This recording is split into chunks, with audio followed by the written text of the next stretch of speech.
比中指没有错，但是转过来看，就是我们下个标题之后转过来看，对，它其实换一个角度看，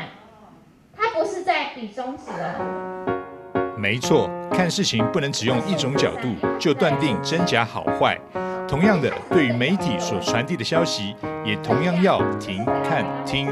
尤其现在各种社群软体普及，许多假消息更容易被有意无意散播了出去。为提升社会大众媒体识读素养，中央宽频办理多场宣导活动。这次的活动更结合了台南市立医院，一起向社区民众宣导媒体识读。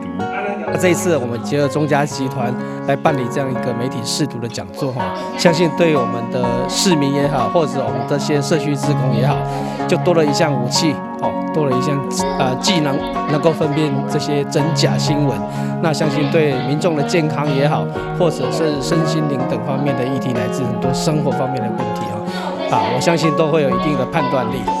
是的，接收任何消息还是要保有自我判断力，让谣言止于智者。另外，宣导团队也整理出查核8步，让民众轻松远离假消息。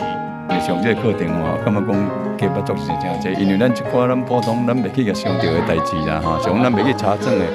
咱会看是拢看较表面的尔，但是上这个课的时候，咱会看，佮看较深一层迄种的感觉，有这种心得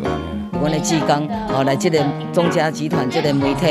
安尼大家会增加阮的知识所以阮会转去会甲一寡长者，阮会出去访视的时阵，会时选甲阮的长者讲教讲你若拄着什么代志，唔通一困倒下，一定爱来甲阮这个志工，还是甲我，甲阮总干事，大家去询问这个问题真假。中嘉的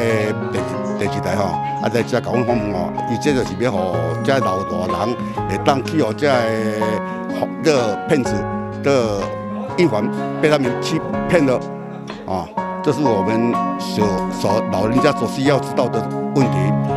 除了查核8步，宣导团队也教导民众可以透过 LINE 讯息查证、MyGoPen、台湾事实查核中心、真的假的以及趋势科技防诈达人等 App 软体，也都能查证讯息的真伪。中嘉宽频也欢迎对媒体识读课程有兴趣的朋友，可以向双子星3冠网有线电视免费报名。媒体识读赞。记者张硕维，台南报道。